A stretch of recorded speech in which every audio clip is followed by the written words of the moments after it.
नमस्कार, स्वागत है आपका। आप देख रहे हैं इंडिया डेली। आपके साथ मैं हूं शिवम दत्त मेहता। चीन में एससीओ समिट का आगाज हो चुका है। चीन के तियानजिन शहर में चल रहे एससीओ समिट में प्रधानमंत्री नरेंद्र मोदी भी शामिल हुए हैं। 7 साल बाद चीन पहुंचे पीएम मोदी ने चीनी राष्ट्रपति शी जिनपिंग के साथ द्विपक्षीय वार्ता की।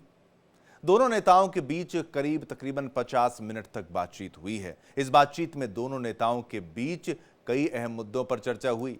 मोदी जिनपिंग की मुलाकात ऐसे समय में हुई है जब ट्रंप ब्रिक्स देशों पर टैरिफ के बम फोड़ रहे हैं और उनको फायदा कुछ होने वाला नहीं। देखिए, मोदी जिनपिंग की मुलाकात से G7 देशों में हड़कंप मचा हुआ है। अगर ब्रिक्स देशों की मोर्चेबंदी मजबूत होती है तो आर्थिक रूप से G7 को बड़ा झटका लग सकता है और इसका सबसे बड़ा नुकसान अमेरिका को होगा। टैरिफ की हेकड़ी दिखाकर दुनिया को धमकाने वाले ट्रंप का अड़ियल रवैया G7 पर भी भारी पड़ सकता है और आप ये भी समझिए कि अमेरिका को भी इसके रेपरकशंस यानी इसकी मार झेलनी पड़ रही है, आगे भी पड़ेगी। भारत का नुकसान करने का प्रयास वो करेगा, खुद को भी नुकसान वो झेलना अमेरिका को पड़ेगा। वहीं पीएम मोदी ने क्या कुछ कहा है, जरा आपको वो भी सुनना चाहिए, वो भी आपको सुनाते हैं। बॉर्डर मैनेजमेंट के संबंध में सहमति बनी। कैलाश मानसरोवर यात्रा फिर से शुरू की। दोनों देशों के बीच डायरेक्ट फ्लाइट भी फिर से शुरू की जा रही है। हमारे सहयोग से दोनों देशों के 2.8 बिलियन लोगों के हित जुड़े हुए हैं। इससे पूरी मानवता के कल्याण का मार्ग भी प्रशस्त होगा। परस्पर विश्वास, सम्मान और संवेदनशीलता के आधार पर हम अपने संबंधों को आगे बढ़ाने के लिए प्रतिबद्ध हैं। के बीच बॉर्डर मैनेजमेंट के संबंध में सहमति बनी।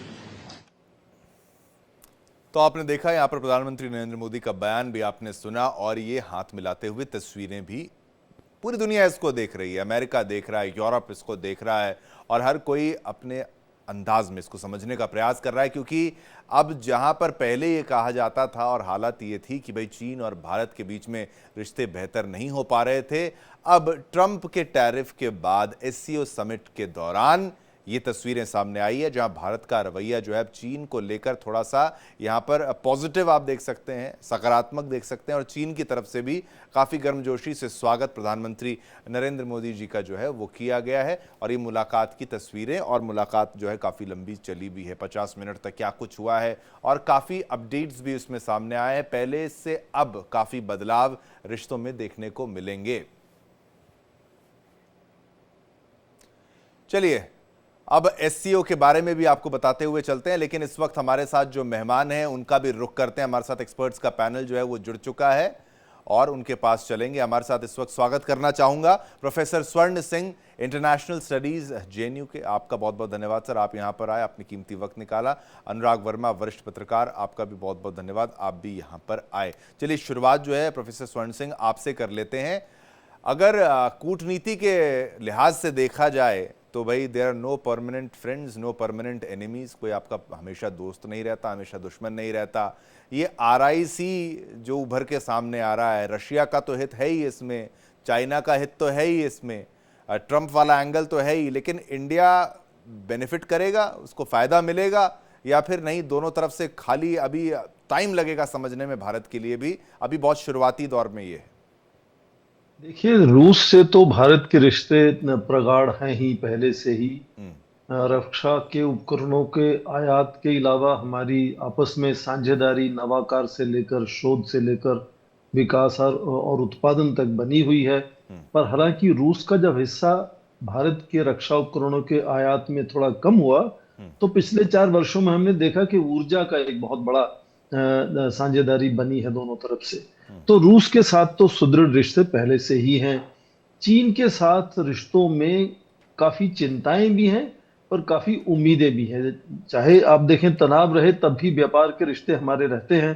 व्यापार $136 अरब तक पहुंचता है। हालांकि वो ज्यादातर चीन का निर्यात है भारत में। पर चीन से भारत किस तरह से अपने आप को अंतर्राष्ट्रीय स्तर पर प्रतिस्पर्धा में आगे ले जाने के लिए क्या फायदा उठा सकता है? चीन उत्पादन में कम से कम आज 3 दर्जन ऐसे तकनीक के क्षेत्र हैं जहां चीन विश्व में सबसे आगे होता हुआ नजर आता है और ठीक। उत्पादन में बहुत बड़ा उत्पादन करता है।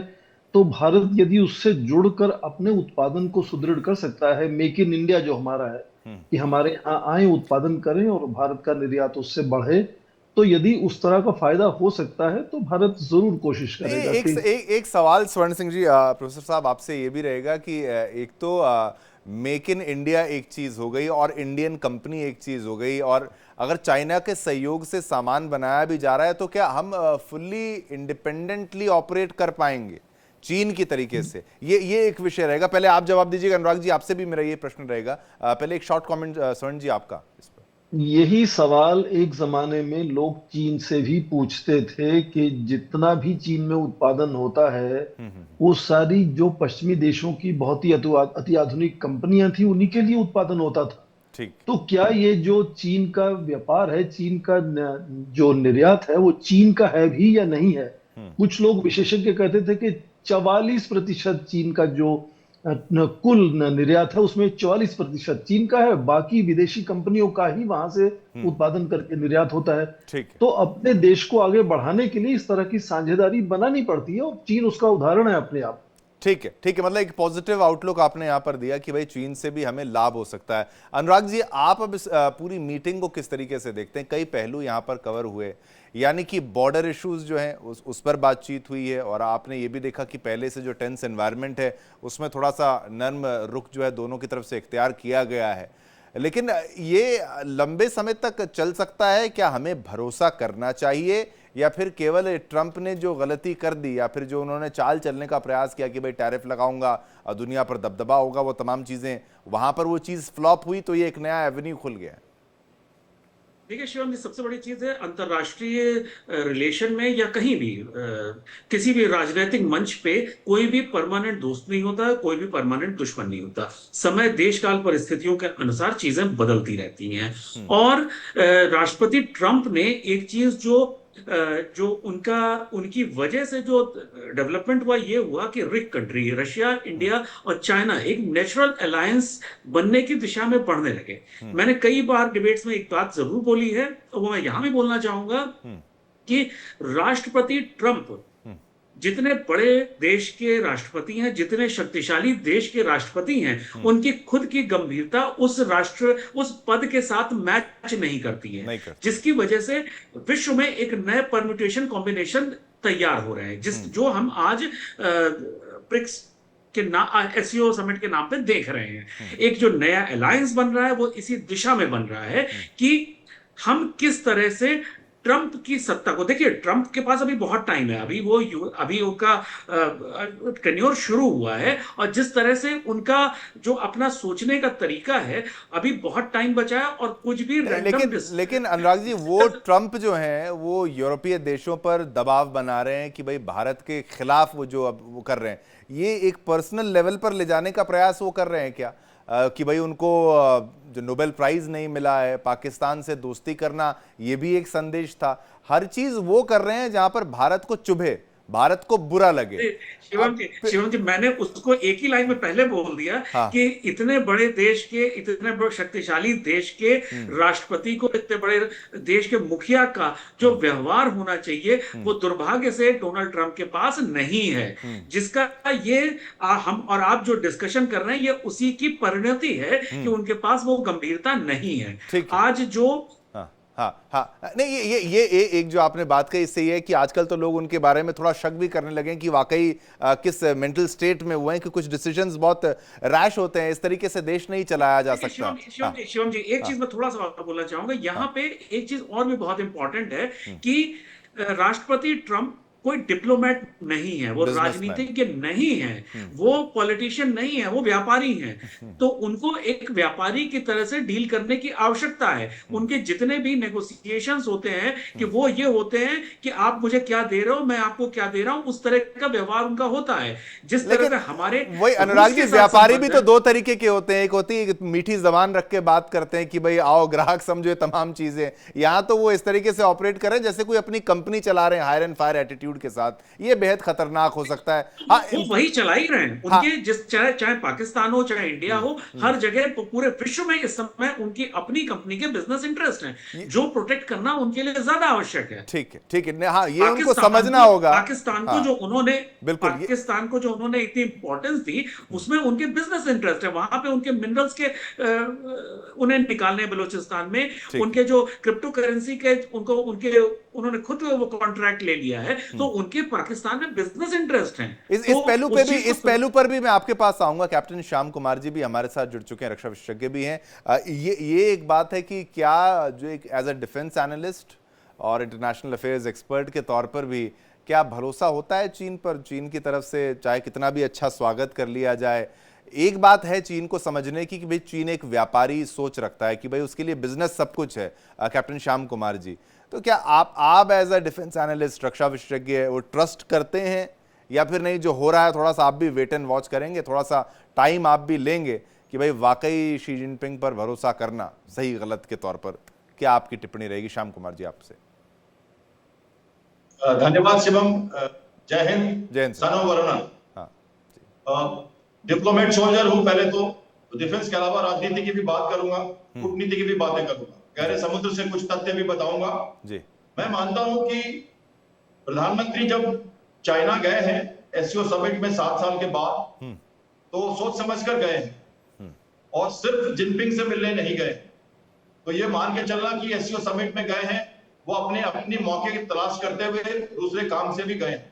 ठीक। और वो काम है हमारा पहला कि एससीओ समिट में जाने से पहले जापान जाना, ये अपने आप में एक मायने रखता है। जापान क्वाड का सदस्य है।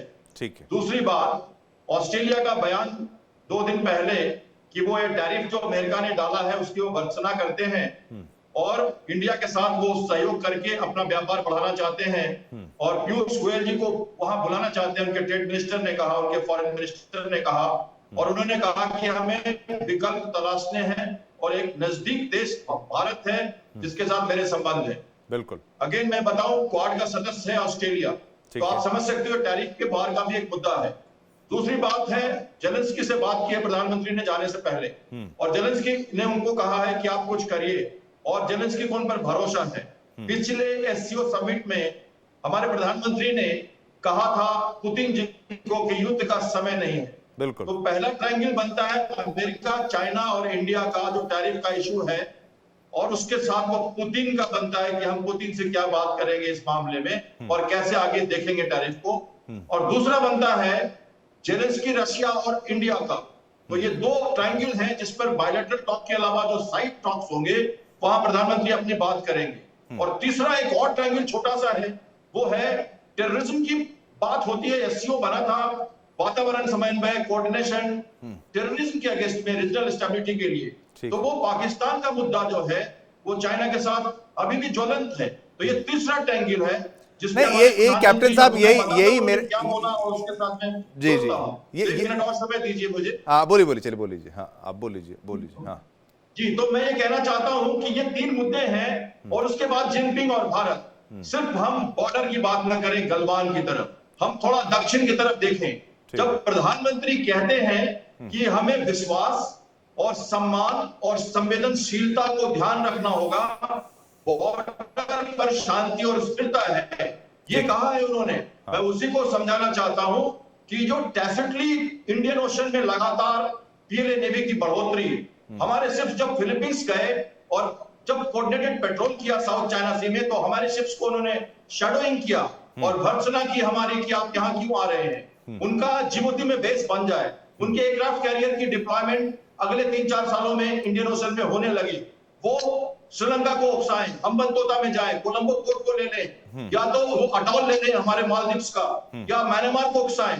ये सब सही है, स्पाई शिप्स उनके हमारे यहाँ आते रहे, हमारे सैटेलाइट को ट्रैक करते रहे, ये भी सही है। इंटेलिजेंस गेन करते रहे, उनकी सबमरीन लगातार हमारे एरिया में घूमती रहे, उनके 10 से ज्यादा न्यूक्लियर सबमरीन, उसमें से 1-2 हमें हमेशा हमारे एक बात है कैप्टन साहब, यही तो मैं कह रहा हूँ। नहीं है। हाँ, तो हमारे प्रधानमंत्री संवेदनशीलता की बिल्कुल बात बिल्कुल, कर रहे हैं, आपकी बात में हमें समझा। समझना होगा कितना ट्रस्ट डिफिसिट है हमारा चाइना के साथ। ठीक है। और ये टेक्निकल लेवल पे तो ठीक है, आगे के लिए हमें इसको ध्यान रखना होगा। नहीं, वही विश्व सुनेगा इसको, और भारत और चाइना के संबंधों में इसके साथ ठीक है, लेकर ठीक कोई है, बात ठीक है नहीं कैप्टन होनी साहब, चाहिए। आपकी बात मैं समझ गया। अब शिवम जी। यही मुख्य बात है, पाकिस्तान वाला एंगल तो रहा ही रहा है यहाँ पर। और आपने ये भी देखा था कि भाई किस कदर जब हमारी पाकिस्तान के साथ जो एक स्मॉल वॉर हुई थी, उस युद्ध के दौरान भी चीन ही एक टाइम इंटरेस्टेड पार्टनर पाकिस्तान के लिए भी आप समझ सकते हैं इसमें। स्वर्ण सिंह जी, प्रोफेसर साहब, आप मुझे बताइए, अब रिश्तों को बेहतर करने का जो प्रयास है, बाकी आप दोनों जो पैनलिस्ट हैं उनके तर्कों से आप सहमत हैं क्या? भाई ये बिल्कुल उसी तर्ज पर ये चलने वाला है व्यापार को लेकर, जिसको आपने यहाँ पर आपने दलील दी कि हाँ व्यापार के लिए एक अच्छा पार्टनर है, नो डाउट चाइना से बेटर व्यापार में किसी को भी नहीं मान सकते, लेकिन भारत ने बहुत प्रयास किया था कि अमेरिका के साथ रिश्ते खराब ना हो। क्या डोनाल्ड ट्रंप को एक मेंटली अनस्टेबल की श्रेणी में डालना सही है, या फिर उसके पीछे भी कोई थॉट प्रोसेस होगा? ऐसा तो नहीं कि ट्रंप भी जो कर रहे हैं कि बिना सोचे कर रहे हैं, वो भी कुछ चाह रहे होंगे। देखिए, अमेरिका में राष्ट्रपति ट्रंप दूसरी बार जीत कर आए हैं और एक बड़े मतदान के बाद वो जीत कर आए हैं। तो ये विषय अमेरिकी नागरिकों के लिए है कि उनका राष्ट्रपति कौन होना चाहिए। जो भारत के लिए विषय है वो ये कि जो भी राष्ट्रपति वहां है उससे भारत का तालमेल किस तरह से बेहतर हो सकता है, वो ये बात चीन पर भी लागू करती है। ठीक है। मैं अक्सर कहता हूं कि कोई भी अंतर्राष्ट्रीय संबंधों में ऐसी रिश्ता नहीं होता है यहाँ पूर्ण विश्वास हो एक दूसरे पर। कुछ हद तक विश्वास भरोसा बना रहता है। बांग्लादेश एक बहुत अच्छा एग्जाम्पल है, शेख हसीना का टाइम देख लीजिए, अब यहाँ पे यूनुस का टाइम जी। हाँ। तो बिल्कुल ये ऐसा नहीं कि चीन के साथ पूरा भरोसा एक खाली यूटोपिया है जो उसके बारे में शायद सोच सकते हैं, उसको जमीन पर नहीं उतार सकते आप। तो चीन के साथ हमारी लगातार शंकाएं, चिंताएं, चुनौतियां बनी रहेंगी। आज अमेरिका के साथ भी हमारी शंकाएं, चुनौतियां बनी हुई हैं। हाँ। तो उसका ये मतलब तो नहीं हुआ कि भारत अपने स्वर्ण सिंह जी, हिंदी चीनी भाई भाई हो जाएगा क्या अब? मुझे नहीं लगता कि 21वीं शताब्दी में कोई भी देश, मैं भारत चीन की बात नहीं कर रहा हूं, कोई भी देश इस तरह से, जिसको हम आदर्शवाद कहते हैं ना, वो नए आजाद हुए थे देश 200-250 साल के लगातार संग्राम के बाद, एक स्वतंत्रता का संग्राम चला, फिर नए देश का गठन हुआ। चीन में भी इस तरह से आजादी आई, तो उस वक्त का माहौल बहुत आदर्शवादी था। तो लगा ऐसे कि भारत और चीन भाई भाई हो जाएंगे और आपस में तालमेल बनाकर पूरे विश्व में एक शांति व्यवस्था की कोशिश करेंगे।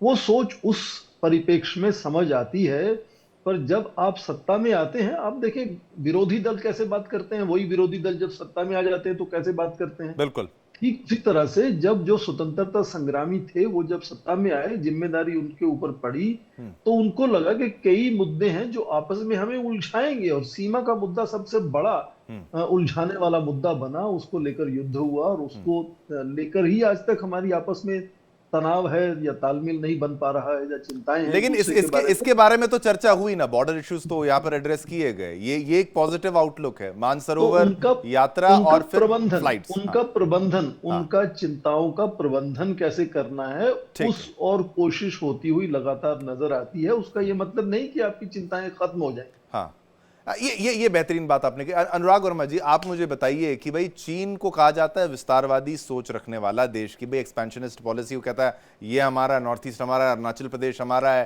वो कहते हैं सारी बेल्ट हमारी है। और आप देखिए चीन घुसा हुआ है, अगर आप BRI, CPEC, वो तमाम चीज़ें देख लीजिए।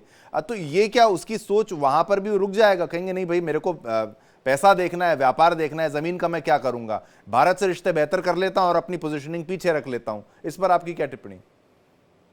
देखिए, अगर आप चीन की सिर्फ विस्तारवादी सोच की बात कर रहे हैं, तो भारत के जितने भी पड़ोसी देश हैं वो दुर्भाग्य से सारे विस्तारवादी सोच ही रखते हैं। अच्छा। तो इसमें ऐसा कुछ, अगर चीन ऐसा सोचता है तो ऐसा नहीं कि हम उसकी सोच बदल सकते हैं। चीन के साथ संबंधों में हमें एक चीज बहुत सोच के चलनी है कि हम कदम भी बढ़ाएंगे लेकिन बहुत संभल के। हमें यह भी सोच के चलना है कि चीन कोई पे विश्वास नहीं किया जा सकता है, ये हमने पास्ट में देखा है। लेकिन इस समय विश्व में परिस्थितियां ऐसे बनी हैं कि चीन को हमारी जरूरत है और हमें चीन की जरूरत है। दूसरा एक दृष्टिकोण नहीं, इसमें किसको और भी ज्यादा समझने जरूरत वाला है अनुराग जी, किसको ज्यादा जरूरत है? एक बात यह है कि प्रधानमंत्री मोदी जी के आने के बाद जिस तरीके से वर्ल्ड लेवल पर इन्होंने भारत को प्रोजेक्ट किया, या फिर जो कहते हैं कि हमारा सिक्का चलने लगा, पहले के मुकाबले जो चेंजेस आए, अब क्या हम उस नेगोशिएटिंग टेबल पर हैं कि भाई अब भारत को इग्नोर करना उतना आसान नहीं है, मतलब रियलिस्टिकली? क्योंकि भाई पहले कहते थे मोदी जी युद्ध रुकवा देंगे, वो तमाम चीजें, अब वो वहां पर जब ट्रंप आया तो ऐसा लगा कि ट्रंप वाकई कर लेंगे, लेकिन ट्रंप ने पूरा खेल खराब कर दिया। अब वाकई वो स्थिति है कि जेलेंस्की पुतिन से मिलने से पहले कॉल करता है कि भाई साहब मेरा ख्याल रखना। तो अब भारत उस स्थिति में है कि भाई अब आप सोच समझ के ही बात करिए, आप हमें इग्नोर नहीं कर सकते। देखिए शिवम, एक चीज मैं बताऊं कि हमेशा से भारत ऐसी स्थिति में था कि उसे इग्नोर नहीं किया जा सकता था। ये हमारे राष्ट्राध्यक्षों की इंटरनल वीकनेसेस की वजह से या इंटरनल अनस्टेबल गवर्नमेंट्स का नतीजा था कि जो है भारत को जब भी लिया गया, वैसे तो मैं नहीं कहूंगा कि किसी भी गवर्नमेंट ने अंतरराष्ट्रीय मंच पे भारत को बहुत ज्यादा नीचा दिखाया, लेकिन जिस तरह से गवर्नमेंट स्टेबल रही है पिछले 10-11 सालों से, उसके बाद से कम ये हुआ कि जो बड़े देश हैं उन्होंने भारत को अगर गंभीरता से लेते थे तो अब और ज्यादा गंभीरता से लेते, इतना फर्क आया है। लेकिन भारत कभी भी कमजोर नहीं था, भारत कभी भी ऐसी स्थिति में नहीं था कि उसको इग्नोर किया जा सके। जो रीजन थे वो हमारे इंटरनल थे, लोगों के अपने अलाइनमेंट्स थे दूसरे देशों के साथ, या बहुत सारे ऐसे लोग भी थे जो विश्व में एक बड़ी हस्ती बनना चाहते थे, वो अपनी एक वो अलग सोच बनाना चाहते थे, अपना एक मुकाम, इंडिविजुअल एम्बिशंस उनके, वो राष्ट्र के जो इंटरेस्ट है उसके ऊपर जब चले गए तो वहां पे मुश्किलें हुई। अब वो इस समय जब पूरी मेजॉरिटी में गवर्नमेंट है, कोई अनस्टेबिलिटी नहीं है, तो फर्क आ गया है। बिल्कुल। कैप्टन श्याम कुमार जी, अब आपकी टिप्पणी। एक तरफ ट्रेड है और एक तरफ डिफेंस है और भाई रक्षा की बात है, कितना अगर बैलेंस तराजू में इसको रखें तो कैसे बैलेंस करके चलेंगे इसको? एक देश होने के नाते और एक डिफेंस एनालिस्ट होने के नाते भी आप समझाइए कितना ट्रस्ट फैक्टर रहेगा? और कुछ तो देखिए रिलेशन तो रखना ही पड़ता है, पाकिस्तान तो नहीं है ना चीन से। देखिए, मैंने जैसे कहा इंटरनेशनल रिलेशंस में हर देश को अपनी साधनी पड़ती है सिचुएशन के हिसाब से। तो दो तरह के मायने बनते हैं, एक टैक्टिकल लेवल पे कि आज की क्या व्यवस्था है, और एक कि आज से 10 साल बाद हम कहां देखते हैं अपने साथ चाइना को। तो पिछले 10 साल को अगर हम देखें तो वो तो स्थिति बहुत अच्छी नहीं है, और अगले हम आज की स्थिति में कहें कि हाँ हमने गलवान को सॉर्ट आउट किया है, हमने उस स्थिरता लाई है, और working mechanism for coordination and जो हमने बनाए हैं उनके साथ मैकेनिज्म, जो 24वें मीटिंग के बाद जब एनएसए डोवल और उनके फॉरेन मिनिस्टर की बातें हुई हैं, तो आज के दिन में हम देखते हैं कि हम हाथ बढ़ा रहे हैं। लेकिन हम आज इसलिए बढ़ा रहे हैं क्योंकि हमें और भी दूसरे देश की जो बातें हो रही हैं उसके साथ अब हम चाइना को जोड़कर देखते हैं। आज जो टैरिफ का इशू है, आज जो रशिया यूक्रेन का इशू है, आज जो पैसिफिक में सिनेरियो में इशू है, ये आज के 10 साल के बाद इनविजिबल सिचुएशंस को भी हमें देखना पड़ेगा। जब हम चाहते हैं कि हम सरकमवेंट करें, हम आर्कटिक तक जाएं।